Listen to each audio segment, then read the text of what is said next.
বন্ধুরা, আজকের গল্পটা অন্যরকম হতে শুরু করেছে, তাই পুরো গল্পটি শোনার অনুরোধ রইল। এক হৃদয়স্পর্শী কাহিনী, যেখানে একজন মা তার অসুস্থ সন্তানকে বাঁচাতে জীবনের সবচেয়ে কঠিন পরীক্ষার মুখোমুখি হন। দারিদ্র্যের কষাঘাতে জর্জরিত হয়েও তিনি হাসপাতালে দাঁড়ি ঘুরে ডাক্তারের কাছে কাকুতি মিনতি করেন, শুধুমাত্র তার ছেলের জীবন বাঁচানোর আশায়। কিন্তু ভাগ্যের নির্মম পরিহাসে প্রথমে তাকে প্রত্যাখ্যান করা হয়। তবে এক অপ্রত্যাশিত মোড়ে একজন দয়ালু ডাক্তার তার জীবনে আলোর রেখা হয়ে আসেন। তার এই অকৃত্রিম দয়া এবং একটি অবিশ্বাস্য প্রস্তাব গল্পটিকে নিয়ে যায় এক নতুন মোড়ে। কে ছিলেন এই মা এবং কেন এই ডাক্তার সাহেব, যিনি তার ছেলের চিকিৎসা বিনামূল্যে করেছিলেন, তার সামনে বিয়ের শর্ত রাখছিলেন? পুরো সত্য জানতে গল্পটি শেষ পর্যন্ত পড়ুন। একজন মহিলা তার অসুস্থ ছেলেকে নিয়ে হাসপাতালে যায়। তার কাছে টাকা ছিল না, তাই তিনি ডাক্তার সাহেবের কাছে অনুরোধ করতে শুরু করেন। বলেন, ডাক্তার সাহেব, আমার ছেলের চিকিৎসা করে দিন, আমি পরে কাজ করে আপনার টাকা শোধ করে দেব। কিন্তু এখানে যে ডাক্তার সাহেব ছিলেন, তিনি তাকে স্পষ্টভাবে প্রত্যাখ্যান করেন। বলেন, দেখুন, এই হাসপাতাল এভাবে চলে না এবং চিকিৎসার জন্য টাকা দিতে হবে। এখানে আমার সামনে কাকুতি মিনতি করে কোনো লাভ নেই। কোথাও থেকে টাকার ব্যবস্থা করুন, তারপরেই আমি আপনার ছেলের চিকিৎসা করতে পারবো। এই কথা শুনে ওই মহিলার চোখে জল এসে যায়। কিন্তু ঠিক তখনই আরেকজন ডাক্তার সাহেব সেখান থেকে বেরিয়ে আসছিলেন এবং তিনি যখন এই মহিলাকে তার ছেলের সাথে ডাক্তার সাহেবের কাছে কাকুতি মিনতি করতে দেখেন, তখন তাকে দেখার পর তার অনেক কিছু মনে পড়ে যায় এবং তিনি হঠাৎ এসে বলতে শুরু করেন, কোনো সমস্যা নেই, আপনার ছেলের চিকিৎসা হয়ে যাবে এবং তাকে এক্ষুনি ভর্তি করুন। যত টাকা খরচ হবে তা আমি বহন করব। এই বলে ওই ডাক্তার সাহেব তার চিকিৎসার ব্যবস্থা করেন।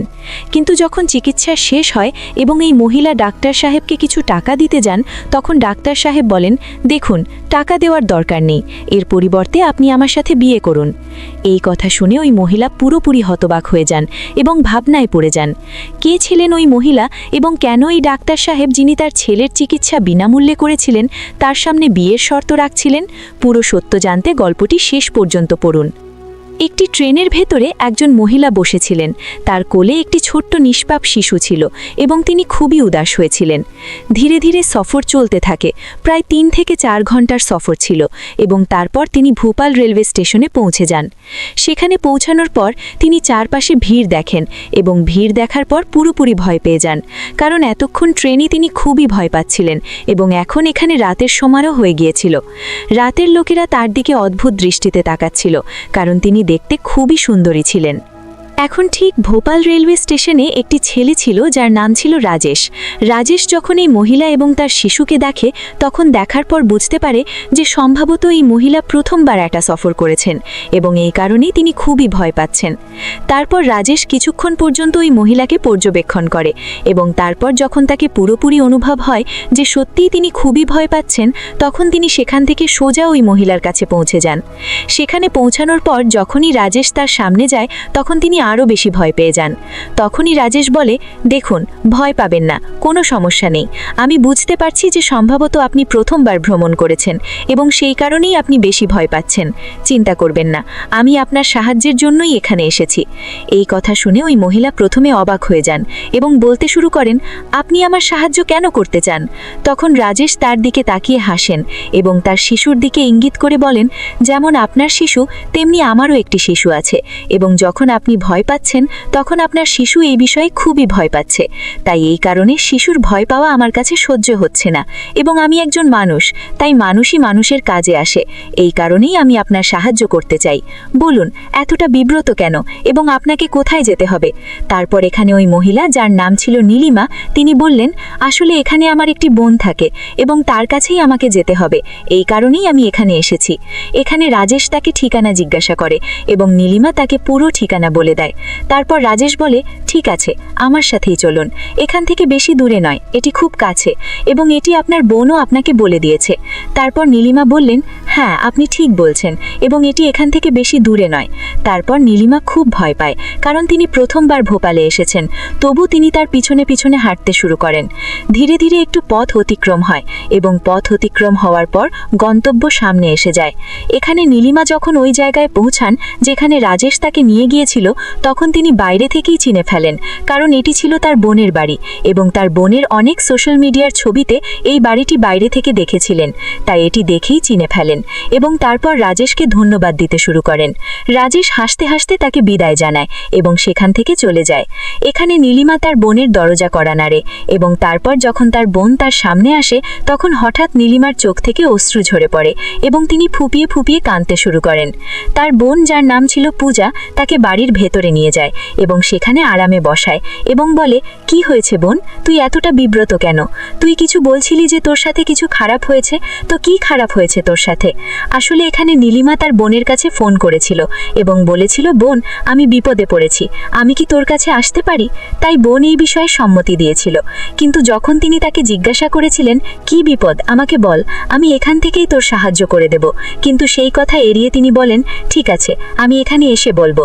এই কারণে নীলিমার বোন পূজা তাকে জিজ্ঞাসা করতে শুরু করে। তখন এখানে নীলিমা তার বোনকে পুরো ঘটনা বলতে শুরু করে। বলে, বোন, যে আমার স্বামী ছিল, যার সাথে আমি পালিয়ে বিয়ে করেছিলাম, সে জুয়া খেলতো, এবং এই বিষয়ে আমি আগে কিছুই জানতাম না। কিন্তু গত 1 বছর ধরে আমি এই কথাগুলো টের পাচ্ছিলাম, কিন্তু আমার স্বামী আমাকে বোঝাতো। এবং একদিন হঠাৎ আমার স্বামী 2 ছেলেকে নিয়ে বাড়িতে আসে, এবং বাড়িতে আসার পর সে আমাকেই জুয়ার দামে লাগিয়ে দেয়।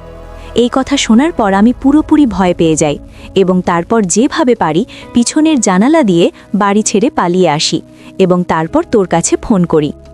এই কথা শুনে বোনের খুব রাগ হয়, কিন্তু তারপর সে বলতে শুরু করে, কোনো সমস্যা নেই, তুই এখানে আরামে থাক, আমি আছি তো, আমরা তোর খেয়াল রাখব। কিন্তু নীলিমা জিদ করতে থাকে, যাতে তার বোনের মনে না হয় যে সে সব কথা শুনে ফেলেছে। এই কারণে যখন সে বেশি জেদ করে, তখন তার বোন পূজাও বলে দেয়, আচ্ছা ঠিক আছে বোন, যদি তুই কাজ করতে চাস তাহলে কর, এতে কোনো খারাপ কিছু নেই, কারণ তোরও একটা শিশু আছে, এবং নিজের খরচ নিজে বহন করলে তুই নিজের শখ মজা ভালোভাবে পূরণ করতে পারবি। নীলিমা এই বলে বাড়ি থেকে বেরিয়ে যায় এবং নিজের জন্য এদিক ওদিক কাজ খুঁজতে শুরু করে।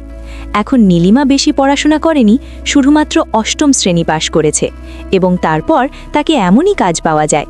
আসলে তাকে এখানে শুধুমাত্র ঝাড়ু দেওয়া মোছার কাজ পাওয়া যায়, এবং নীলিমা সেই কাজ করতেও শুরু করে। ধীরে ধীরে সময় পার হয়, এবং যখন নীলিমা কাজ করতে করতে 1 মাস পার হয়, তখন তাকে প্রথম বেতন 2000 টাকা দেওয়া হয়, যার মধ্যে 1000 টাকা সে নিজের কাছে রাখে এবং 1000 টাকা তার বোনকে দিয়ে দেয়। বলে, বোন, এই নাও, আমি তো তোদের বাড়িতেই থাকি, তাই এইটুকু তো তোদেরও প্রাপ্য। কমপক্ষে তুই আমার খরচ বহন করছিস এবং আমাকে ওদিক ওদিক দেখতে হচ্ছে না।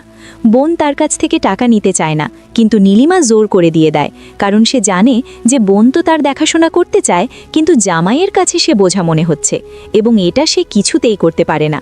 তারপর এখানে নীলিমা এভাবেই কাজ করে চলতে থাকে, এবং ধীরে ধীরে এই বিষয়গুলো প্রায় 2 থেকে 3 বছর পার হয়ে যায়।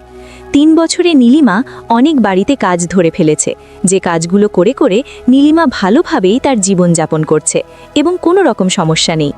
এখানে তার শিশুটি এখন বড় হয়ে গেছে, এবং প্রায় 6 মাস পরে তাকে একটি স্কুলে ভর্তি করাতে হবে। তাই এই কারণে নীলিমা কিছু টাকাও জমা করে, যাতে সে তার শিশুকে স্কুলে ভর্তি করাতে পারে। যদিও বেশি টাকা নেই, 2 থেকে 3000 টাকা সে জমা করেছে, কিন্তু তখনই হঠাৎ একদিন তার ছেলে, যার নাম অর্জুন, তার শরীর খুবই খারাপ হয়ে যায়, এবং যখন নীলিমা তার ছেলের শরীর খারাপ দেখে, তখন তাড়াহুড়ো করে তাকে হাসপাতালে নিয়ে যায়। হাসপাতালে যাওয়ার পর যখন নীলিমা তার ছেলেকে ডাক্তার সাহেবকে দেখায়, তখন ডাক্তার সাহেব পরীক্ষা করার পর বলেন যে এর টাইফয়েড হয়েছে এবং এর চিকিৎসা করতে হবে, নইলে অবস্থা আরও গুরুতর হতে পারে। এখন নীলিমা বলে, ডাক্তার সাহেব, চিকিৎসায় কত টাকা খরচ হবে? তখন ডাক্তার সাহেব বলেন যে কমপক্ষে 10 থেকে 15,000 টাকা তো লাগবেই। এখন টাকার ব্যবস্থা করে ফেলুন এবং তারপর ছেলেকে ভর্তি করিয়ে দিন। এখানে নীলিমার কাছে মোট 3000 টাকা ছিল, এবং এই কারণে তিনি ডাক্তার সাহেবকে বলতে শুরু করেন, ডাক্তার সাহেব, আমার কাছে তো কম টাকা আছে, আপনি এই টাকায় চিকিৎসা করে দিন না। কিন্তু এখানে ডাক্তার সাহেব বলেন, দেখুন, এই টাকায় আপনার ছেলের চিকিৎসা হতে পারে না, একে ভর্তি করতে হবে, কারণ টাইফয়েড বেশ উচ্চ মাত্রার এবং এর জন্য অনেক দীর্ঘদিন ধরে ওষুধ চলবে। তখন নীলিমা বলে, ঠিক আছে ডাক্তার সাহেব, তাহলে আমি ব্যবস্থা করে নেব, তারপর আপনাকে জানাবো। এই বলে নীলিমা তার বোনের কাছে যায় এবং বোনকে এই সমস্যার কথা বলে। কিন্তু যখন বোন এই কথা শুনে তখন বলতে শুরু করে, ঠিক আছে, আমি তোর জামাইয়ের সাথে কথা বলি এবং তারপর তোকে জানিয়ে দেব। এই বলে বোন তার জামাইয়ের কাছে ফোন করে এবং ফোনে বলতে শুরু করে যে তুমি আমাকে 10,000 টাকা দাও, আসলে আমার ছোট বোনের ছেলে অসুস্থ হয়ে গেছে এবং তার চিকিৎসার জন্য টাকা প্রয়োজন হবে। কিন্তু এখানে যখন স্বামী এই কথা শুনে যে এখনই চিকিৎসার জন্য 10,000 টাকাও লাগবে, তখন সে হঠাৎ রেগে যায় এবং তার স্ত্রীর ওপর চিৎকার করতে শুরু করে। ফোনে সে জোরে জোরে চিৎকার করছিল এবং এই কথাগুলো নীলিমার কাছে স্পষ্ট শোনা যাচ্ছিল। নীলিমা এই কথাগুলো শুনে ফেলে এবং এখানে তার বোন তাকে অজুহাত দেয়, বলে আওয়াজ আসছে না। কিন্তু তখনই নীলিমা বুঝে গিয়েছিল এবং বলতে শুরু করে, বোন চিন্তা করিস না, আমি অন্য কোথাও থেকে জোগাড় করে নেব, তুই আমাকে তোদের সাথে রেখেছিস, এটাই আমার জন্য যথেষ্ট। এই কথা শুনে বোনও বুঝে গিয়েছিল যে নীলিমা সব কথা বুঝে গেছে এবং তারপর সে তার চোখে জল নিয়ে আসে এবং তার ছোট বোনকে জড়িয়ে ধরে বলে, নীলিমা, আমাকে মাফ করে দিস। আসলে আমার স্বামী অনেক দিন ধরে এই বিষয়ে বিরক্ত। যদিও এখন তুই আমাকে টাকাও দিস, তাই তোকে থাকার জন্যই সম্মতি দিয়েছে, কিন্তু টাকা দেওয়ার কথাই সে স্পষ্টভাবে প্রত্যাখ্যান করছে। এখানে নীলিমা বলে, কোনো সমস্যা নেই বোন, যা তুই আমার জন্য করে দিয়েছিস তাই যথেষ্ট, বাকি আমি নিজেই ব্যবস্থা করে নেব। এই বলে নীলিমা তার ছেলেকে নিয়ে আবার হাসপাতালের দিকে যেতে শুরু করে এবং ভাবে যে ডাক্তার সাহেবের কাছে অনুরোধ করব এবং তারা আমার ছেলের চিকিৎসা করে দেবে, পরে কাজ করে আমি তাদের টাকা শোধ করে দেব। এই ভেবে তিনি হাসপাতালে পৌঁছে যান এবং সেখানে গিয়ে ডাক্তার সাহেবকে বলতে শুরু করেন, ডাক্তার সাহেব, দেখুন আমার কাছে মোট 3,000 টাকা আছে, এগুলো নিন, কিন্তু আমার ছেলের চিকিৎসা করে দিন, কারণ এছাড়া আমার এই দুনিয়ায় আর কেউ নেই। কিন্তু এখানে ডাক্তার সাহেব এই কথাই স্পষ্টভাবে প্রত্যাখ্যান করতে শুরু করেন এবং বলেন, দেখুন, আমরা এখানে কোনো ধর্মশালা খুলে রাখিনি এবং এভাবে যদি আমরা করতে শুরু করি তাহলে এই হাসপাতাল তো বন্ধ হয়ে যাবে এবং আমরা কোনো টাকা ছাড়া একদমই চিকিৎসা করতে পারি না।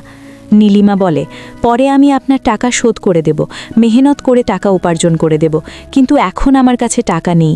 কিন্তু ডাক্তার সাহেব তাকে বারবার প্রত্যাখ্যান করেন। নীলিমা তার পায়ে কাকুতি মিনতি করতে শুরু করে এবং বলে, ডাক্তার সাহেব, যেভাবেই হোক আমার ছেলের চিকিৎসা করে দিন, কারণ আমার আর কোনো উপায় নেই।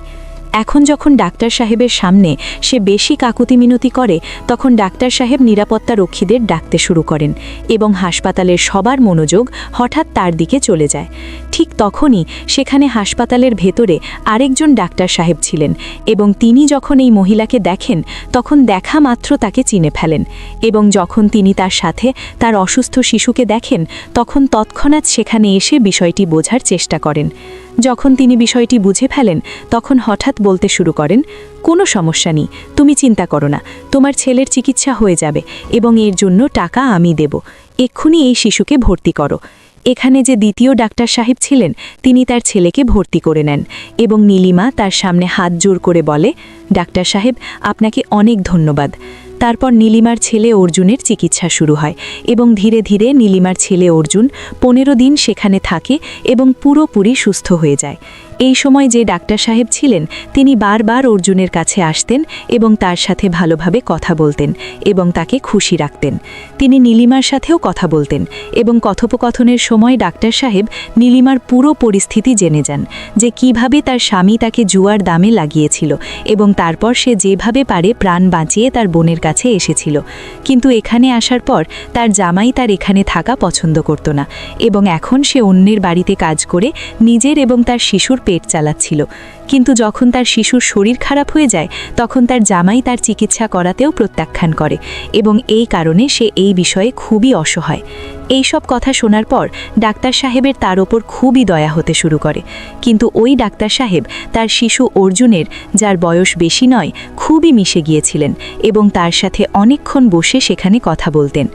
যখনই অর্জুনের শরীর ঠিক হয়ে যায় এবং হাসপাতাল থেকে ছাড়া পাওয়ার সময় আসে তখন নীলিমা তার কাছ থেকে সেই 3,000 টাকা বের করে ডাক্তার সাহেবের হাতে দিয়ে বলতে শুরু করে, ডাক্তার সাহেব, এই নিন 3000 টাকা, আমার কাছে এতটুকুই আছে, আর আপনার যত টাকা খরচ হয়েছে আমাকে বলে দিন, আমি কাজ করে আপনার টাকা শোধ করে দেব। কিন্তু এখানে ডাক্তার সাহেব তাকে প্রত্যাখ্যান করতে শুরু করেন, বলেন, না, এই টাকা আমার দরকার নেই, তুমি এগুলো নিজের কাছে রাখো এবং টাকা শোধ করার কোনো দরকার নেই। যদি তুমি এই ঋণ মানো তাহলে এমন করো, আমার সাথে বিয়ে করো। এখন এই কথা শুনে নীলিমা পুরোপুরি হতবাক হয়ে যায় এবং বলতে শুরু করে, কেন ডাক্তার সাহেব, আপনি এমন কেন বলছেন?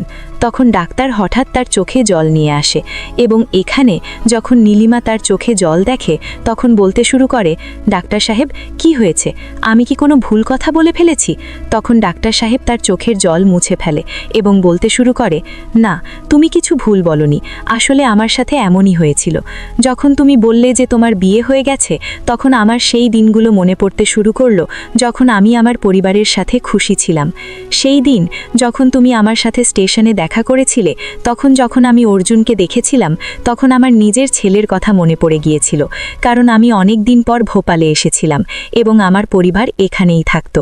এই কারণে তোমার শিশুর দুঃখ দেখে আমি সহ্য করতে পারিনি এবং তোমাকে তোমার ঠিকানায় পৌঁছে দিয়েছিলাম। কিন্তু তার কিছুদিন পর আমার ছেলে এবং আমার স্ত্রী দুজনেই একটি দুর্ঘটনায় এই দুনিয়া ছেড়ে চলে যান এবং তারপর থেকে আমি একাই আমার জীবন একাকী কাটাচ্ছি। তিনি বলেন, দেখো নীলিমা, এই কথার জন্য মন খারাপ করো না, আমি তোমার ছেলের সাথে খুবই সংযুক্ত হয়ে গেছি এবং আমার তার থেকে আলাদা হতে ইচ্ছে করছে না, এই কারণে আমি তোমার সাথে বিয়ে করতে চাই। এখন নীলিমা যখন এই কথা শোনে তখন শোনার পর কিছুক্ষণ ভাবে এবং ভাবার পরে এই কথায় সম্মতি দেয়। তারপর ডাক্তার সাহেব নীলিমার সাথে একটি মন্দিরে গিয়ে বিয়ে করেন এবং বিয়ে করার পর তাকে নিজের বাড়িতে রাখতে শুরু করেন। এখানে যখন নীলিমা এবং তার ছেলে বাড়ির ভেতরে থাকতো তখন ডাক্তার সাহেবের খুবই ভালো লাগতো এবং কোনো রকম সমস্যা হতো না, দুজনেই খুশির সাথে জীবনযাপন করত। এবং যখন নীলিমার বোন পূজা জানতে পারে যে তার বোন একজন ডাক্তারের সাথে বিয়ে করেছে তখন তাকেও এই বিষয়ে কোনো আপত্তি হয় না। ধীরে ধীরে এই বিষয়গুলোর 5 বছর পার হয়ে যায় এবং এই লোকেরা খুশির সাথে তাদের জীবনযাপন করছে। 2020 সালে এই দুজনের বিয়ে হয়েছিল এবং আজও পর্যন্ত তাদের মধ্যে কোনো রকম ঝগড়া নেই এবং যে নীলিমা ঘরে ঘরে ঘুরে ঠোকর খেত সে আজ একটি বড় বিলাসবহুল বাংলোয় থাকে এবং গাড়িতে এদিক ওদিক যায়। তো বন্ধুরা, এটি ছিল একটি মেয়ের গল্প, যে মেয়ের জীবন একবার পুরোপুরি ধ্বংস হয়ে গিয়েছিল, কিন্তু তারপর উপরওয়ালা এমন কিছু করল যে তার জীবন আবার সুন্দর হয়ে গেল। আপনি নীলিমার সম্পর্কে কি বলতে চান? আপনি ওই ডাক্তার সাহেব সম্পর্কে কি বলতে চান? আপনার যে মতামতই থাকুক কমেন্ট সেকশনে লিখতে পারেন, লোকেদের হাতে শেয়ার করতে পারেন। গল্প যদি ভালো লেগে থাকে তাহলে গল্পটি লাইক করুন এবং পড়া চালিয়ে যান। পরের কোনো গল্পের নতুন টপিক নিয়ে দেখা হবে। ধন্যবাদ।